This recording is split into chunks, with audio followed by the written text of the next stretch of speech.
طلع البدر علينا من ثنيات الوداع وجب الشكر علينا. أعوذ بالله من الشيطان الرجيم.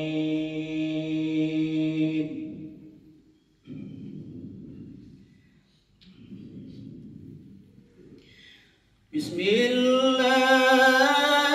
الرحمن الرحيم.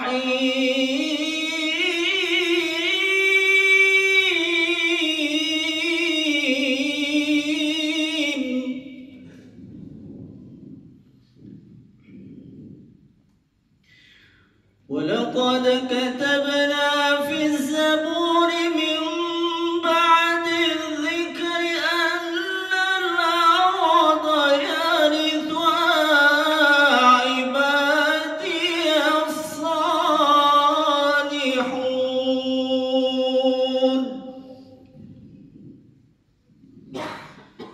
إن في هذا لبلاغا لقوم عابدين. ولقد كتبنا في الزبور من بعد الذكر أن الأرض يرثها عبادي الصالحون.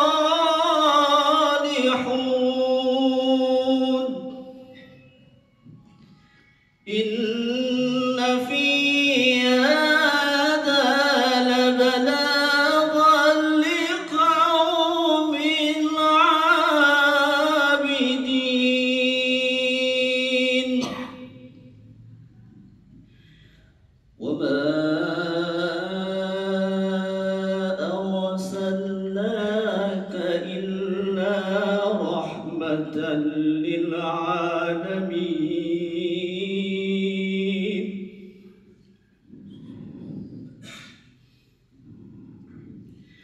وما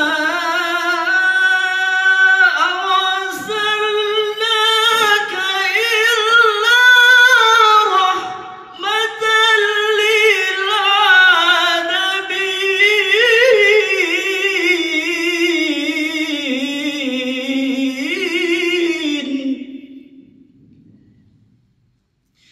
وما أرسلناك إلا رحمة للعالمين.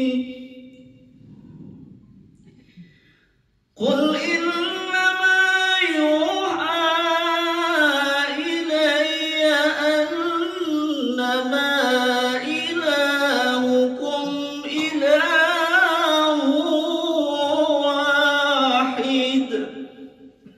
فهل أنتم مسلمون؟ فهل أنتم مسلمون؟ فهل أنتم مسلمون؟ صدق الله العظيم. السلام عليكم ورحمة الله وبركاته. Assalamualaikum warahmatullahi wabarakatuh. Alhamdulillah alladzi hadana li hadza wa ma kunna linahtadiya laula an hadana Allah. Allahumma salli wa sallim ala sayyidina Muhammadin miftah bab rahmatillah adada ma fi ilmillah salatan wa salaman daimaini bidawami mulkillah wa ala alihi wa sahbihi wa man walah. Segala puji dan syukur kita panjatkan kehadirat Allah limpahan salawat dan salam semoga selalu terlimpahkan kepada kekasih kita, panutan kita, teladan kita, baginda Nabi kita Muhammad sallallahu alaihi wasallam beserta keluarga besarnya dan seluruh sahabatnya, juga para pengikutnya hingga hari kiamat. Yang kita hormati, kita muliakan para pimpinan BSI yang mohon maaf saya tidak bisa sebut namanya satu persatu. Yang pertama karena saya belum hafal nama-namanya. Yang kedua panitianya nggak nulisin buat saya. Yang ketiga sayanya juga lupa minta. Tapi tidak mengurangi rasa hormat, rasa ta'zim para pimpinan kita, guru kita, ustadz kita, qari kita, dan semua yang hadir bersama pada siang hari ini. Mudah-mudahan kita semua senantiasa Allah beri panjang umur, Allah beri kesehatan, Allah beri keafiatan, Allah subhanahu wa ta'ala memudahkan segala urusan kita dunia akhirat. Kita bersyukur alhamdulillah di siang hari ini Allah kumpulkan kita bersama-sama setelah menunaikan perintah Allah subhanahu wa ta'ala. Kita bersyukur, ini rasa syukur yang paling tinggi adalah rasa syukur ketika kita bisa menunaikan kewajiban dari Allah subhanahu wa ta'ala. Tingkatan rasa syukur yang paling agung ketika seseorang diberi kekuatan oleh Allah untuk bisa beribadah kepada Allah subhanahu wa ta'ala. Dan kita juga membuka hari kita ini dengan kajian di mana membahas spesial Maulid Nabi Muhammad sallallahu alaihi wasallam. Maulid Nabi ini adalah salah satu bentuk ungkapan rasa cinta kita kepada Nabi Muhammad SAW, di mana kita mengisi di dalam maulid ini dengan mengenang Rasulullah, mengenang Nabi Muhammad SAW dengan penuh rasa syukur dan rasa bahagia kita. Senangnya kita dengan maulid Nabi SAW adalah salah satu dari bagian yang diperintahkan oleh Allah Subhanahu Wa Taala. Sebagaimana Allah Subhanahu wa taala berfirman, "Qul bi fadlillahi wa bi rahmatihi fabidzalika falyafrahu huwa khairu mimma yajma'un." Katakanlah dengan karunia Allah dan dengan rahmat Allah maka bersenanglah, dan itu lebih baik dari apa yang dikumpulkan. Allah langsung yang menyuruh kita senang, yang pertama dengan karunia dari Allah, yang kedua dengan rahmat. Jelas kalau dengan karunia kita pasti senang. Mungkin kita punya nikmat dari Allah, karunia dari Allah, hal yang baru kita senang. Contoh, kita diberi nikmat punya handphone baru, senang ya. Ya, ada handphone baru namanya iPhone 17. Itu iPhone 17 harganya paling murah 17 juta. Paling mahal 39.990.999 rupiah. Itu dibayar 40 juta juga nggak ada kembaliannya 1 rupiah. Namun mungkin hal itu besar ya, tapi kita dapat handphone Vivo aja yang 700.000 kita senang ya. Itu karunia dari Allah, nikmat dari Allah. Kalau saya tanya punya motor baru senang nggak? Mobil baru senang, rumah baru senang. Semua karunia dari Allah, semua nikmat dari Allah. Tapi itu bisa dikatakan karunia kecil, nikmat kecil. Walaupun mobil baru atau rumah baru, karunia kecil. Karena ada karunia-karunia nikmat yang Allah berikan yang jauh lebih besar. Ya, contoh ada orang dikasih sama Allah nikmat punya mobil baru, tapi dikasih penyakit stroke sama Allah. Apa manfaat mobilnya? Berarti kan ada nikmat yang jauh lebih berharga yang kadang kita kurang menyadarinya gitu. Nikmat Allah Subhanahu wa taala, ada nikmat sehat, nikmat waktu, dan yang lainnya. Dan dari nikmat-nikmat yang paling mulia, nikmat-nikmat yang paling besar adalah nikmat Nabi Muhammad SAW. Jadi Nabi Muhammad itu karunia dari Allah, nikmat dari Allah. Allah langsung yang menyatakannya dalam surat Al-Imran. Laqad manna Allah 'alal mu'minina idz ba'atsa fihim rasulan min anfusihim yatlu 'alaihim ayatihi wa yuzakkihim wa yu'allimuhumul kitaba wal hikmata wa in kanu min qablu lafi dhalalin mubin.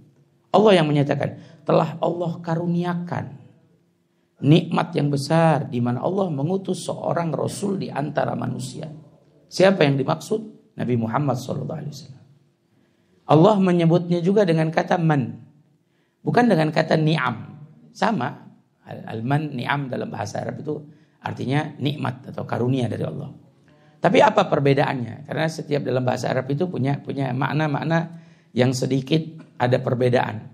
Kalau ni'am itu, kata para ulama, nikmat yang Allah berikan hanya di dunia. Dan itu bisa berkurang. Bisa putus, bisa hilang, bisa habis, itu ni'am. Contoh nikmat sehat. Kita mungkin masih muda dulu sehat. Semakin bertambah umur, nikmat sehat kita makin berkurang. Mungkin belum berkeluarga, kita punya nikmat waktu senggang. Setelah kita berkeluarga, punya istri, punya anak, nikmat waktu kita semakin berkurang. Tapi kalau alman, nikmat yang Allah berikan tidak ada berkurangnya. Dan tidak ada putusnya, tidak ada habisnya. Bahkan dikatakan oleh para ulama, nikmat alman itu akan Allah berikan di dunia dan di akhirat nanti.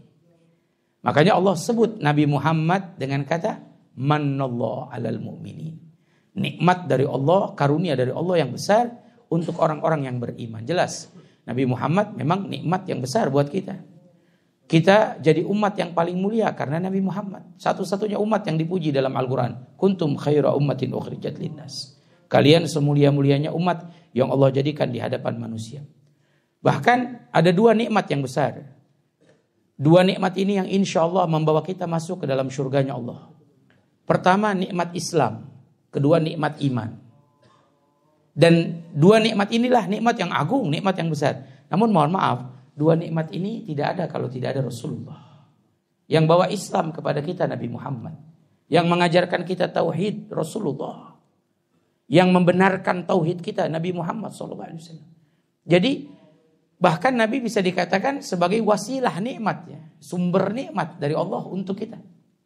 Dan banyak daripada nikmat-nikmat yang lainnya. Makanya patut kita syukuri, patut kita senang.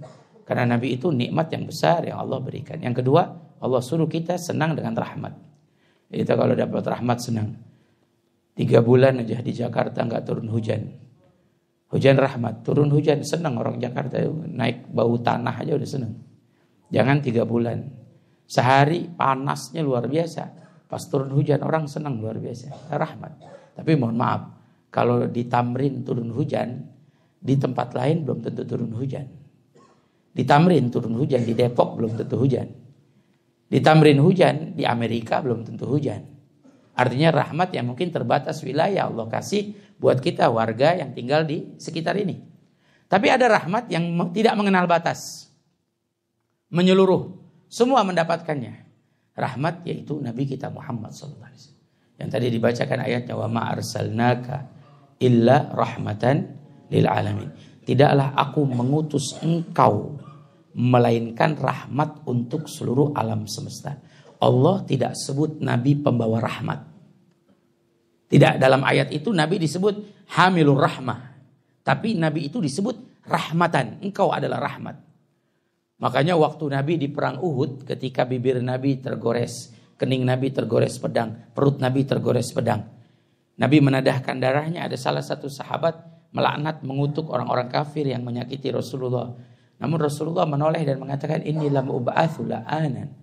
Aku tidak pernah diutus untuk melaknat. Innama bu'itsu rahmatul muhdah. Aku ini diutus rahmat dari Allah yang dipersembahkan untuk kalian. Rahmat dari Allah yang dihadiahkan untuk kalian. Itu Nabi yang mengatakan. Jadi Nabi ini rahmat dari Allah yang patut juga kita syukuri. Makanya ada satu kubaan syair, huwa rahmatul maula ta'ammal qawlahu falyafrahu wagdu bihi farhana. Dialah Rasulullah, rahmatnya Allah Ta'ala, maka renungkanlah ayat Al-Quran tersebut. Makanya sebagai rahmat biasanya adalah yang kita harapkan, kasih sayang yang kita harapkan. Gak salah kalau kita kembali kepada Rasulullah. Mohon maaf, pohon kurma yang dulu jadi mimbarnya Rasulullah, ketika datang Bani Najjar memindahkan, Rasulullah memindahkannya, diganti dengan mimbarnya Bani Najjar. Itu pohon kurma menangis. Rintihan tangisannya bukan hanya Rasulullah yang mendengar, sahabat-sahabat pun mendengar. Tapi apa yang dilakukan oleh Rasulullah? Dipeluk pohon kurma oleh Rasulullah. Mengeluh pada Nabi, dipeluk. Unta, yang mana unta ini curhat sama Rasulullah, curhat unta, curhat. Karena majikannya memberi pekerjaan yang berat, namun tidak memberi makanan yang cukup untuknya. Curhat sama Nabi. Apa yang Nabi lakukan? Dielus oleh Nabi Muhammad. Bagaimana kita umat Nabi Muhammad SAW. Kalau kita curhat sama Nabi, apa ya Nabi nggak mau memeluk kita? Batinnya Nabi memeluk kita insya Allah. Makanya seringkali kita curhat itu dengan apa? Dengan kita memperbanyak sholawat pada Nabi Muhammad SAW, mengucapkan salam pada Rasulullah SAW. Namun apa maksud dari senangnya kita dengan maulid? Sering mungkin hadirin hadirat melihat di wilayah kita, bahkan alhamdulillah di kantor-kantor sering memperingati maulid Nabi Muhammad SAW. Dibacakan kisah daripada kisah Nabi yang mungkin dengan bahasa Arab, bahkan sebagian lagi sekarang menerjemahkannya dengan bahasa Indonesia. Bahkan dibacakan puisi-puisi atau syair-syair tentang Nabi Muhammad SAW.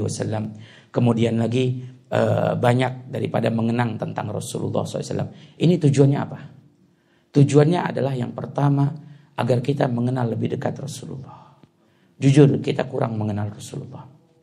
Kita umat Rasulullah yang mungkin bisa dikatakan kita jauh dari Rasulullah, hidup 1400 tahun setelah Rasulullah. Kita kurang mengenal Nabi Muhammad SAW. Di mana kita lebih sering mengenal ahli dunia daripada Rasulullah SAW. Malu kita jadi umat Nabi, umur kita mungkin 40, 50 tahun. Kita jadi umat Nabi tapi kita nggak kenal Nabi Muhammad. Sedangkan setiap hari, setiap waktu kita, keluarga kita, anak-anak kita, mereka disajikan, ditayangkan dengan kehidupan ahli dunia yang dengan handphonenya bisa dilihat, yang mereka memamerkan flexing kekayaannya. Ini rumah saya, ini mobil saya, ini kendaraan saya. Bahkan mohon maaf sampai dapurnya pun divideokan untuk kita. Kamar mandinya pun dibuat konten untuk kita. Gak cukup sampai di situ, yang ribut dengan pasangannya dibuatkan konten. Yang ribut dengan orang tuanya kurang ajar dibuatkan konten. Dan ini menjadi tayangan sehari-hari kehidupan anak-anak kita. Yang bahkan mungkin anak kita atau keluarga kita bisa ditanyakan, jika kita tanyakan tentang keluarga Rasulullah atau kehidupan Rasulullah atau syama'il Rasulullah atau sirah Nabi, mungkin mereka tidak mengetahuinya. Lebih mengetahui sirahnya ahli dunia. Dulu Imam Hasan Al-Basri, waktu rumah Nabi mau dihancurkan, mau diperluas Masjidil Haram, Masjid Nabawi. Mudah-mudahan Allah sampaikan kita ke Masjid Nabawi, bisa berziarah ke makam Rasulullah. Itu waktu mau dihancurkan, Imam Hasan Al-Basri ini ulama salaf. Beliau itu hidup setelah zaman Nabi, tidak menjumpai Nabi. Makanya disebut kubarut tabi'in, pembesarnya tabi'in. Sebab belajar dari sahabat-sahabat Nabi. Imam Hasan minta izinkan saya terakhir kali saja. Saya ingin masuk ke rumah Rasulullah. Saya ingin melihat, menyaksikan rumah Nabi sebelum dihancurkan. Setelah diizinkan, masuk Imam Hasan Al-Basri, menangis Imam Hasan Al-Basri. Ditanya oleh murid-muridnya, kenapa wahai imam, kenapa kau menangis? Dijawab, andai rumah Rasulullah ini tidak dihancurkan, biar nanti umat Rasulullah yang hidup ke depannya, mereka bisa menyaksikan bagaimana kesederhanaan hidupnya Rasulullah. Bagaimana indahnya kehidupan Nabi. Rumah Nabi itu dalam riwayat tidak lebih luas 4 meter kali 6 meter. Rumah Nabi itu tangan diangkat ke atas sudah menyentuh atap. Sederhananya kehidupan Nabi SAW. Namun banyak dari kita kurang mengenal. Alhamdulillah sekarang banyak saudara-saudara kita yang punya perhatian, dibuatkan seperti replika rumah Nabi Muhammad SAW, biar kita bisa melihat, menyaksikan.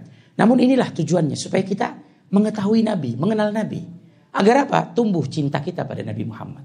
Setelah tumbuh cinta kita pada Nabi Muhammad, hasilnya adalah kita bisa meneladani dan mengikuti Nabi Muhammad SAW.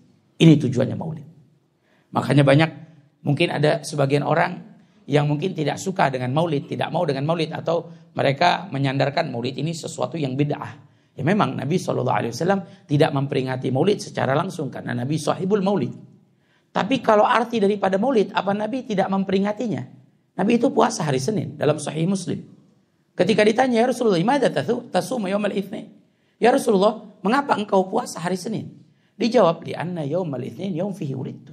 Saya puasa hari Senin karena hari Senin itu hari kelahiran saya. Hadis sahih. Berarti Nabi memperingati hari kelahirannya hanya saja dengan caranya Nabi. Ya orang boleh dong mengungkapkan rasa senangnya dengan cara apapun. Banyak saudara kita mengungkapkan di hari Maulid Nabi rasa senangnya sedekah kepada anak yatim, sedekah fakir miskin. Karena Nabi SAW menyayangi anak-anak yatim.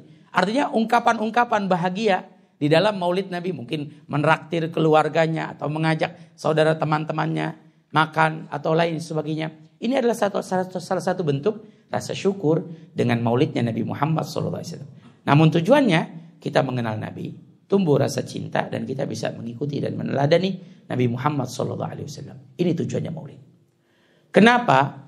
Karena kita dituntut setiap dari kita mengikuti Nabi Muhammad. Satu-satunya yang harus kita ikuti di dalam Al-Quran yang Allah perintahkan hanya Nabi Muhammad. Allah nggak suruh kita follow siapapun. Tapi dalam Al-Quran satu-satunya yang disuruh kita memfollow, kita mengikuti, meneladaninya hanya Nabi Muhammad SAW. Allah berfirman, "Qul in kuntum tuhibbunallah fattabi'uni yuhibbukumullah." Katakanlah, sampaikanlah. Ini mandat dari Allah buat Nabi untuk menyampaikan kepada kita ayat Al-Quran tersebut. Jika kalian mencintai Allah, maka ikutilah aku. Siapa? Nabi Muhammad. Kalian mendapat cintanya Allah. Artinya jika kalian cinta pada Allah, ikuti Nabi Muhammad, kalian akan mendapat cintanya Allah. Kita merenungi ayat ini seakan-akan Allah bilang sama kita loh, "Hai hambaku, aku cinta kepada Nabi Muhammad. Nabi Muhammad kekasihku.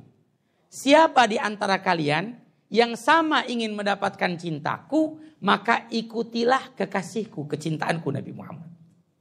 Seakan-akan Allah bilang, "Wahai hambaku, aku cinta pada Nabi Muhammad. Siapa di antara kalian yang sama ingin mendapatkan cintaku, maka teladanilah akhlak Nabi Muhammad.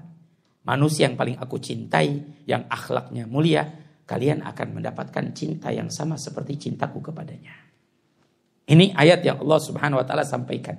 Kita disuruh mengikuti, meneladani Nabi Muhammad SAW. Selebihnya yang kita ikuti adalah mereka yang kita mengikuti Nabi Muhammad SAW. Ya mohon maaf, kita ikut ustadz atau ikut guru. Bahkan saya sebut yang ramai kemarin, Habib pun kita ikuti karena kalau mereka mengikuti Nabi Muhammad SAW. Andai ada ustadz atau guru atau Habib pun yang tidak ikut jalannya Nabi Muhammad, kita tidak perlu ikuti. Karena yang memang Allah jadikan teladan untuk kita, yang sempurna untuk kita, Nabi Muhammad. Selebihnya ghairu maksum, tidak maksum. Kita manusia biasa, tidak maksum. Kita nggak tahu kehidupan kita besok, lusa. Ya mohon maaf, sekarang kita sholat, kita nggak tahu kehidupan kita minggu depan, tahun depan. Jika itu hidayah masih ada dalam diri kita, sampai kita wafat dalam keadaan husnul khatimah, mudah-mudahan kita semua sampai wafat dijaga iman kita, Islam kita. Tapi yang sudah pasti jelas, tidak berbuat salah dijamin oleh Allah. Liyaghfira lakallahu ma taqaddama min dzambika wa ma ta'akhkhar. Dijamin diampuni kesalahan sebelum sesudahnya. Artinya Nabi tidak berbuat kesalahan yang Allah memang jadikan satu-satunya teladan terbaik untuk kita. Kalau manusia yang lain bisa salah. Makanya saya sering bilang sama anak-anak muda yang senang nonton. Nonton itu adalah tontonan. Tuntunan tentang Nabi Muhammad SAW. Ya nonton silakan, yang mau nonton masing-masing. Yang mau lihat artis, ya, mau lihat apa. Tapi itu tontonan. Tuntunan adalah Nabi Muhammad SAW. Artinya yang baik kita ambil dari mereka. Yang tidak baik kita tidak ambil. Tapi yang sudah pasti jalannya baik siapa?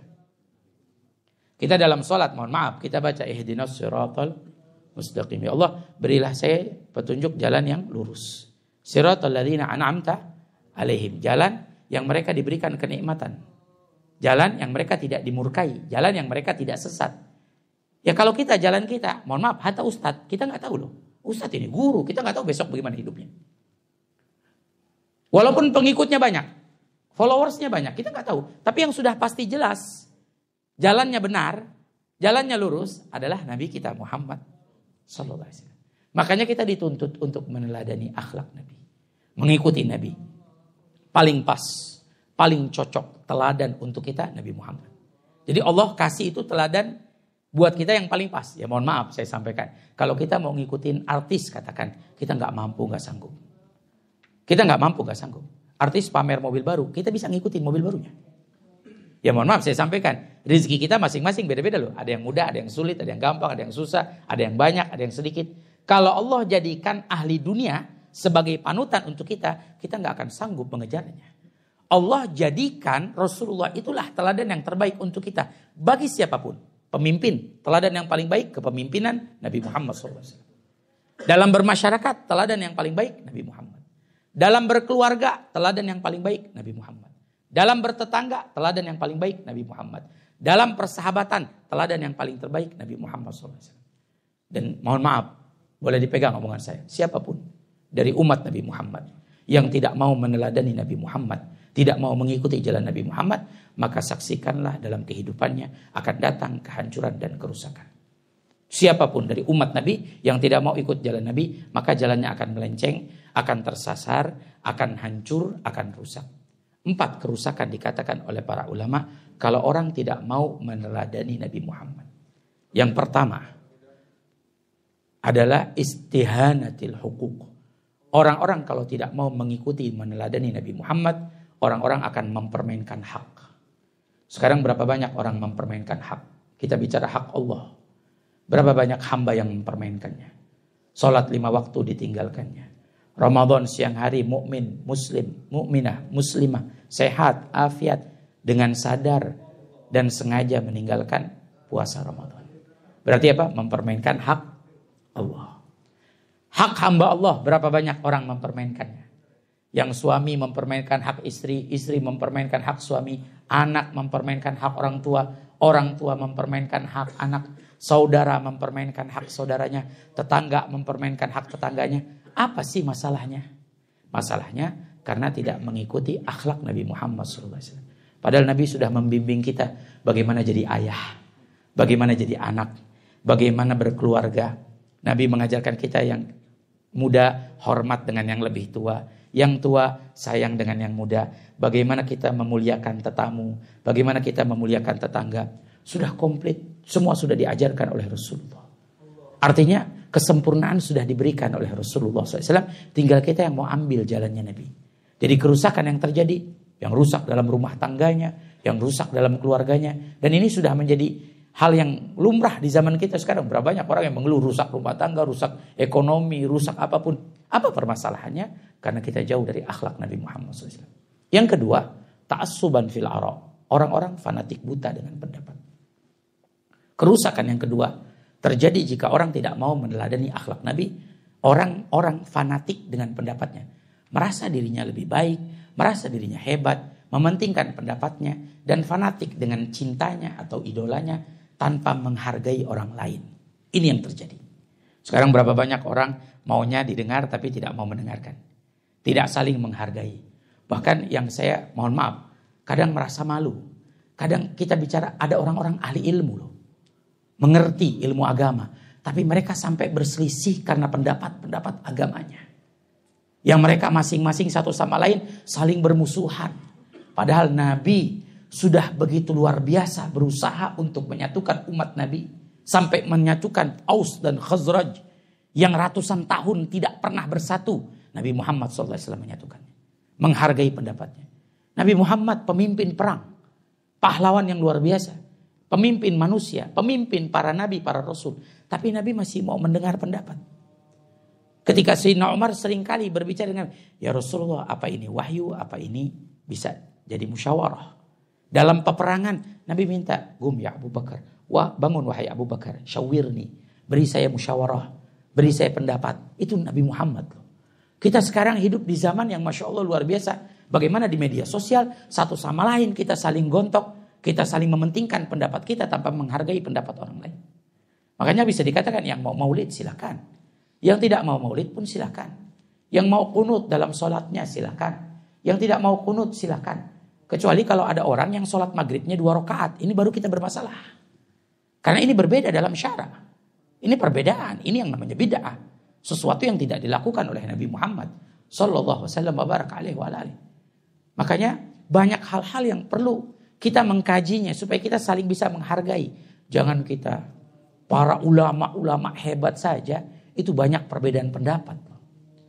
Gak usah jauh-jauh. Imam An-Nawawi. Imam Nawawi dalam pendapatnya sholat duha itu dalam kitabnya yang berbeda pendapatnya beda. Ini masih satu imam loh. Satu orang pendapatnya beda. Imam Nawawi di dalam kitab Raudhatul Talibin beliau menyebutkan sholat duha paling banyak 8 rakaat. Tapi Imam Nawawi juga di dalam kitabnya Minhajul Talibin beliau mengatakan pendapatnya sholat duha paling banyak 12 rakaat. Ini beda sendiri. Kalau kita sekarang Masya Allah kalau udah perbedaan, wah ini sesat, ini beda lain. Ini nggak bisa ini bid'ah, ini. Berarti apa? kita tanpa kita sadari, kita jauh dari akhlak Nabi kita Muhammad SAW. Lihat para sahabat, lihat para tabi'in, lihat para orang-orang soleh terdahulu. Mereka berbeda, tapi mereka saling memaklumi, mereka saling mewajarkan. Bahkan mohon maaf saya sebutkan, gak usah jauh-jauh, di negeri kita. Dulu Buya Hamka berbeda dengan Kiai Abdullah Syafi'i. Tapi Kiai Abdullah Syafi'i waktu pimpin sholat di masjid Buya Hamka, Kiai Abdullah Syafi'i tidak membaca kunut. Begitu juga sebaliknya, waktu Buya Hamka datang ke masjid Kiai Abdullah Syafi'i, beliau membaca kunut dalam subuhnya. Ini beda loh. Imam Syafi'i dengan Imam Ahmad beda. Tapi Imam Ahmad sakit, Imam Syafi'i datang. Imam Syafi'i sakit, Imam Ahmad datang menjenguknya. Kalau kita Masya Allah satu sama lain, gontok-gontokan. Yang saya bingung kadang ustadznya baik-baik aja, murid-muridnya pada berantem. Ini loh, ini yang kenyataan loh. Ini kita jauh dari akhlak Nabi Muhammad SAW. Yang bahkan tidak sedikit dari mereka keluar dari lisan mereka menghujat, mencaci maki, membuli, merendahkan orang lain. Nah ini tanda kerusakan. Saya pernah ngisi Pak di supporter bola. Kalau di Jakarta itu namanya Persija. Ya supporternya namanya The Jackmania. Saya ngisi juga di Bandung. Ada Persib. Supporternya namanya Viking. Dua-duanya kita hadir. Ketika diundang kita hadir dong. Karena tujuan kita dakwah. Siapapun mengundang kita mau dakwah. Kita nggak ngeliat mau siapa yang undang kita. Saya sampaikan ayo. Kalau supporter bola. Mereka tidak fanatik, terlalu fanatik. Ya kita boleh idola, kita boleh cinta. Tapi kita jangan sampai fanatik buta. Pembutaannya ini. Yang sampai kita tidak menghargai satu sama lain. Saya bilang, wah kalau supporter bola. Semua memakai akhlak Nabi. Indah nonton bolanya. Yang kalah misalkan. Tim A dengan tim B. Tim A kalah. Kalau dia pakai akhlak Nabi. Gak ada ribut. Gak ada berantem. Gak ada berselisih. Hari ini kita kalah. Mungkin insya Allah besok menang. Adem gak? Adem Pak. Kalau tim A datang ke tim B, Nabi mengajarkan kita memuliakan tamu. Datanglah tim A ke tim B, dijamu, disambut, bukan disambit ya. Indah. Mungkin orang tuanya kalau anaknya bilang, Pak saya mau izin nonton bola. Karena supporter bolanya semua berakhlak seperti akhlak Nabi. Indah. Mungkin orang tuanya kasih izin. Tapi kalau tahu supporternya nanti bakal ribut atau bakal berselisih. Kalah satu sama lain mungkin saling berselisih. Mungkin orang tuanya udah was-was duluan. Jangan nonton dari rumah aja. Nonton di televisi aja gitu. Karena apa? Kita jauh dari akhlak Nabi Muhammad SAW. Ini masalah kita. Ini problem kita. Yang ketiga. Tarafu'an linufus. Orang-orang kalau rusak akhlaknya. Maka rusak dalam kehidupannya. Orang-orang itu saling berbangga diri. Timbul sifat kesombongan. Yang sampai merendahkan orang lain. Ini tanda kehancuran di zaman kita. Kalau orang jauh dari akhlak Nabi, orang itu banyak beralih pada sombong. Sekarang berapa banyak orang yang sibuk dengan sombong. Bahkan mohon maaf kalau saya boleh sebutkan. Kemarin ada terjadi kerusuhan di Jakarta. Sampai ada penjarahan. Ini ulah orang-orang yang sombong. Yang merasa hebat. Yang sampai dia berani merendahkan orang lain. Allah yang menunjukkan kepada mereka. Saya pernah diundang Pak. Oleh salah satu orang tersebut. Sebelum jadi DPR. Bicara doakan biar saya jadi wakil rakyat. Insya Allah mudah-mudahan jadi wakil rakyat. Tapi apa yang membuat saya sedih? Berapa waktu yang lalu ketika ramai orang-orang menghujat para habaib. Ada sebutan Habib-Habib ya. Ini termasuk orang-orang yang membuat komentar tidak baik. Saya tidak percaya keturunan ABCD di media sosialnya. Oh, terus lagi apa? Ada apa dengan Habib? Taib. Kok pantas orang sampai merendahkan orang lain? Kita jangankan, mohon maaf, orang yang soleh, ahli ibadah, ahli sholat, ahli ngaji. Orang bermaksiat saja kita tidak boleh merendahkannya. Demi Allah, siapapun dari orang yang merendahkan orang bermaksiat sampai timbul kesombongan dalam hatinya, Allah akan jatuhkan dia dalam perkara yang sama di suatu saat. Kita gak boleh loh. Kita bicara sama orang menganggap diri kita lebih baik dari orang lain. Ini sifat sombong. Wala yadkhulul jannah man kana fi qalbihi mithqala dzarratin minal kibr. Nabi yang bilang, enggak sepakat surga dengan orang sombong. Tidak akan masuk ke dalam surga orang yang dalam titik hatinya ada sifat kesombongan. Apa yang pantas kita sombongkan? Saya 3 tahun yang lalu adik saya istrinya melahirkan. Kalau orang Betawi itu bilang anak bayi pakai bedong, ya, kain tutup. Digendong dibawa ke saya sama ibu saya. Saya baru pulang dari Solo. Kata ibu saya doain ponakan baru. Saya gendong. Karena saya polos, saya belum punya bayi. Saya bilang, Umi, emang bayi pakai bedong? Ya, baru berapa hari. Kalau pakai baju, lecet urusannya katanya. Kulitnya masih lembut ini bayi. Tiba-tiba ibu saya nasihatin saya, Pak. Itu buat saya, ya Allah, kena mental, bener, masuk dalam hati banget. Kata ibu saya, nak, kita manusia. Kita lahir ke muka bumi ini tanpa pakai apa-apa, tidak bawa apa-apa. Bayi itu lahir nggak bawa apa-apa. Ya mohon maaf, kita yang pakai jam tangan, ada bayi lahir pakai jam tangan. Yang pakai kacamata, ada bayi lahir pakai kacamata, enggak.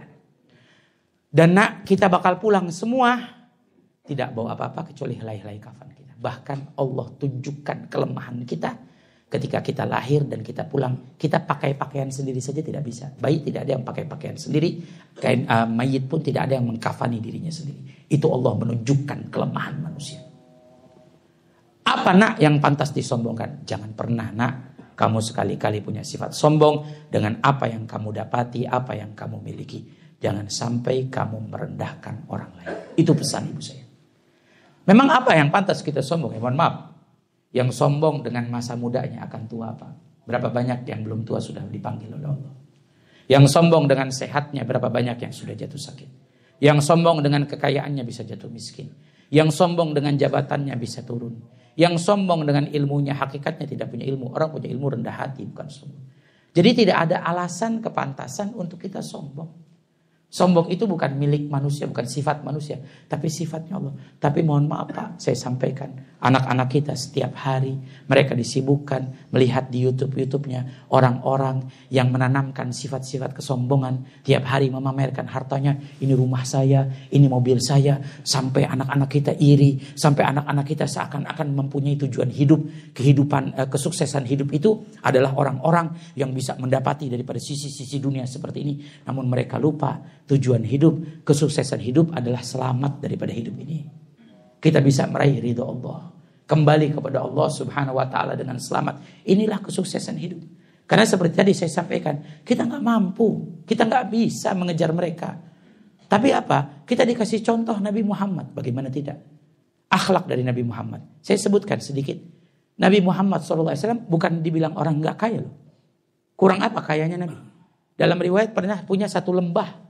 Satu lembah isinya pohon kurma. Ketika datang orang yang mengeluh kelaparan suku Arab. Kata Nabi, maukah kalian aku berikan satu lembah pohon kurma? Dikasih sama Nabi, disedekahkan. Diajarkan oleh Nabi kita, kalau kita punya kita bersyukur. Apa kurangnya contoh dari Nabi? Nabi itu kita sering mendengar ada riwayat hadis Sayyidina Anas bin Malik yang muji Nabi. Ketika Nabi memakai baju warna merah. Demi Allah aku tidak pernah melihat seseorang lebih tampan dari Rasulullah SAW. Itu baju yang warna merah, kata Imam Ibnul Jauzi dalam riwayatnya. Disebutkan oleh Imam Ibnul Hayyan, itu Nabi belinya pakai 25 ekor unta. Kalau satu ekor unta harganya 16 juta, berarti 25 ekor unta kurang lebih 400 juta. Dibeli oleh Nabi Muhammad SAW. Apa kurang kaya Nabi? Tapi kayaknya Nabi SAW, Nabi berbagi, Nabi berikan. Ketika ada orang meminta, bahkan jubah-jubahnya diberikan oleh Nabi Muhammad SAW. Nabi jadi contoh buat kita di saat sulit, saat tidak punya. Apa kurang contoh kehidupan dari Nabi? Nabi pernah 2 bulan dapur Nabi tidak masak apapun. Dalam riwayat 3 hari 3 malam tidak masuk makanan ke dalam perut Nabi. Dalam riwayat Sayyidina Anas bin Malik menyebutkan, Nabi itu pernah terlihat mengikat perutnya dengan 3 batu. Nabi mengajarkan kepada kita, di saat sulit, di saat kita mungkin susah, ekonomi kita sulit, maka jalan kita adalah bersabar, tetap teguh di jalan Allah, minta pertolongan Allah. Ini teladan dari Nabi Muhammad SAW. Ini contoh yang mulia dari Nabi. Jadi Nabi pas benar dalam posisi kita punya, posisi kita tidak punya, Nabi sudah mencontohkannya untuk kita. Sudah meneladaninya untuk kita. Makanya kalau kita mengikuti ahli dunia, nggak mampu kita mengejarnya. Kita tidak akan bisa. Ya, yang terakhir, yang keempat, fasad dan fil muamalah. Rusak muamalah sosial manusia. Sebab apa? Jauh dari akhlak Nabi yang banyak berselisih, tetangga dengan tetangga, persahabatan kaum muslimin. Contoh ada orang 2 mengendarai motor senggolan. Ya mohon maaf, kalau orang tidak punya akhlak berantem di tempat Pak. Tapi kalau orang punya akhlak, yang satu ngomong, maafin ya, saya melamun, gaji belum turun katanya. Jadi saya melamun katanya. Yang satu lagi, maafin ya, saya sen kanan belok kiri lupa matiin sen katanya. Kira-kira jadi berantem gak di situ? Saya pernah Pak bawa mobil sendiri ke Cipanas waktu itu. Saya bawa mobil, ada Pak Ogah ya, kalau itu bilang Pak Ogah. Pak Ogah bilang terusnya mungkin 2 kali. Saya kebanyakan jadi 3 kali. Terus akhirnya depan mobil saya tabrak. Kesenggol gitu, tuh. Pas saya lihat, ya Allah, mobilnya yang depan yang saya tabrak itu Mercedes S300 Pak. Saya turun langsung, ya Allah, ini mesti gantinya gimana? Saya bilang, mobil mahal ini, mobil mewah. Saya nggak banyak bicara, saya samperin aja langsung. Saya bilang, Pak, mohon maaf, saya melamun, mobil Bapak tertabrak. Apa yang harus saya lakukan? Saya harus ganti. Apa ada asuransi atau apa? Karena kita minta maaf, mohon maaf ya Pak. Saya ngomong begitu. Berulang-ulang saya, maafin Pak, saya nggak sengaja. Itu Bapak langsung nengok bilang sambil senyum, gak apa-apa, gak usah digantikan. Saya punya asuransi kebetulan, biar nanti saya ngurus. Dalam hati saya, alhamdulillah ya Allah. Sebab apa Pak? Sebab kita minta maaf Pak. Sekarang berapa banyak orang untuk minta maaf saja malu Pak. Untuk minta maaf aja gak mau. Makanya saya sering pesan sama anak-anak muda, 3 hal jangan dilupakan. Pertama, minta maaf kalau ada kesalahan baik dari diri kita atau dari orang lain. Mintalah maaf, dan siapa yang meminta maaf paling terlebih dahulu, dia yang mulia. Yang kedua, jangan lupa minta tolong.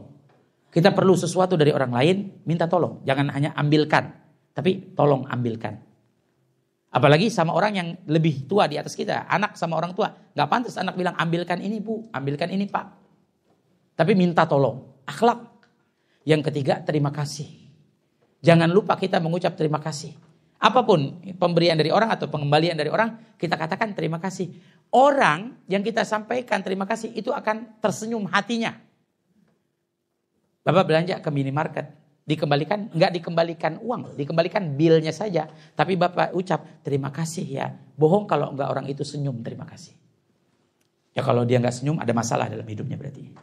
Ya mungkin berat hidupnya sampai dia. Tapi seringkali kita terima kasih. Orang itu senang loh ketika apa yang dia lakukan kita menghargainya dan kita mengucapkan terima kasih. Bahkan itu kita mengajarkan pada anak-anak kita yang masih kecil. Membiasakan ketika kita mengambil sesuatu atau anak kita mendapatkan sesuatu mengucap terima kasih. Dan ini akhlak yang diajarkan oleh Nabi kita Muhammad SAW. Maka semua masalah yang terjadi solusinya adalah akhlak Rasulullah SAW. Tinggal kita yang mau ambil. Indah kehidupan kalau orang semua mau mempraktek akhlak Nabi.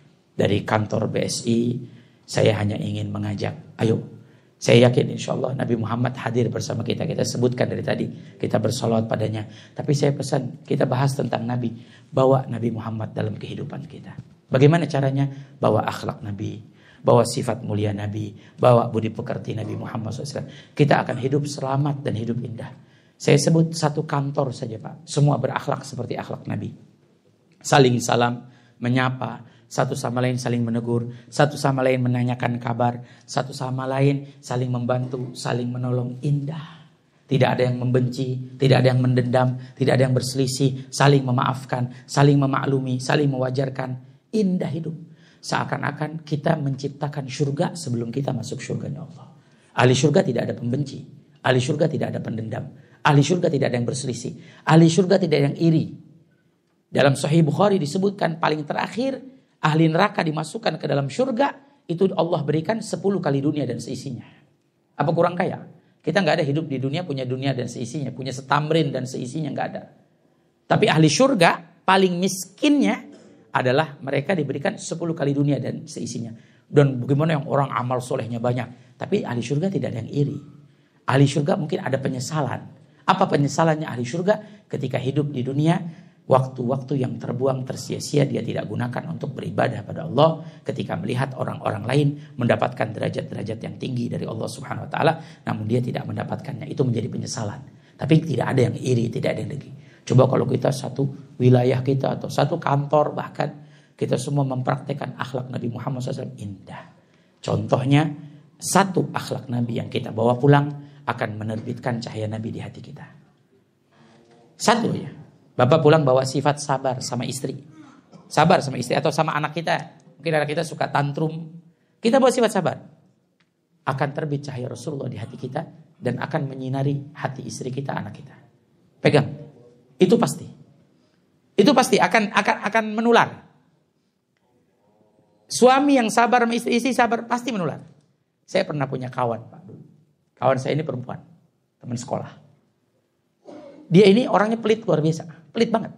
Gak mau sedekah. Orangnya gak mau sedekah. Kalau ketemu nih kita kalau makan maunya dibeliin. Gak maunya membeliin. Gak mau traktir. Gak mau. Wow. Gak bisa dia. Kalau ada orang fakir miskin minta. Wah apa tuh dia di kampungnya kaya banyak uangnya dia tuh. Oh, dia lebih banyak dari kita uangnya gitu. Subhanallah. Saya kemarin ketemu. Kebetulan dia ngundang pengajian. Buat sedekahan. Saya sampai ngomong. Masya Allah. Ini hujan gak berwarna aja saya bilang. Yang gak biasa sedekah, dia mau sedekah. Sampai apa? Dia ngomong ke saya, Bib, alhamdulillah. Ini berkah saya nikah sama dia nih. Gara-gara saya nikah sama dia. Ini suami saya, Bib. Gak bisa ngelihat orang nadah dikasih. Demen banget sama sedekah. Nular tuh. Sifat tersebut, sifat kebaikan tuh nular. Sama akhlak Nabi itu akan nular. Jadi kalau kita mau buat perubahan, ya mohon maaf. Kemarin rame masalah pemimpin, perubahan atau apa. Saya sampaikan, mohon maaf. Perubahan itu bukan datang dari pemimpin. Demi Allah. Perubahan itu datang dari diri kita. Innallaha ma yughayyiru ma biqaumin hatta yughayyiru ma bi anfusihim. Sesungguhnya Allah tidak akan merubah satu kaum kecuali mereka merubah dirinya sendiri. Jadi kalau kita yang mau membuat perubahan yang indah, mari kita praktekkan akhlak Nabi. Insya Allah akan menyinari orang-orang yang ada di lingkungan kita semuanya. Mudah-mudahan kita bisa mempraktekkan akhlak Nabi. Allah jadikan akhlak kita seperti akhlak Nabi Muhammad SAW. Bisa mengikuti Nabi zahir dan batin kita. Meneladani Nabi dengan sebaik-baiknya. Mudah-mudahan BSI makin maju, makin berkah. Amin ya Allah. Mudah-mudahan semua karyawannya, karyawatinya Allah beri kesejahteraan. Allah berikan kebaikan dunia dan akhirat. Keluarga kita dijadikan keluarga yang penuh barakah, penuh rahmat Allah Subhanahu wa taala. Dan kita mohon dari perkumpulan yang indah ini dengan kita menadahkan tangan, mudah-mudahan Allah Subhanahu wa taala beri pertolongan untuk umat Nabi Muhammad sallallahu alaihi wasallam dimanapun berada, khususnya saudara-saudara kita di Palestina. Diangkat kesulitan mereka, diangkat bala mereka, musibah mereka. Allah Subhanahu wa taala sebaik-baiknya penolong. Kami tidak mampu menolong mereka ya Allah, namun Engkaulah sebaik-baiknya penolong. Tolonglah saudara kami, beri kemenangan untuk mereka. Farij alaihim wa ala jami'il muslimin farajakal garib, farajakal garib, farajakal garib. Pertolonganmu dekat ya Allah, pertolonganmu dekat ya Allah, pertolonganmu dekat ya Allah. Sallallahu ala sayyidina Muhammadin wa ala alihi washabihi wasallam. Alhamdulillahirabbil alamin. Saya mohon maaf kelebihan 1 menit. Hadza minni wal afu minkum. Wassalamualaikum warahmatullahi wabarakatuh.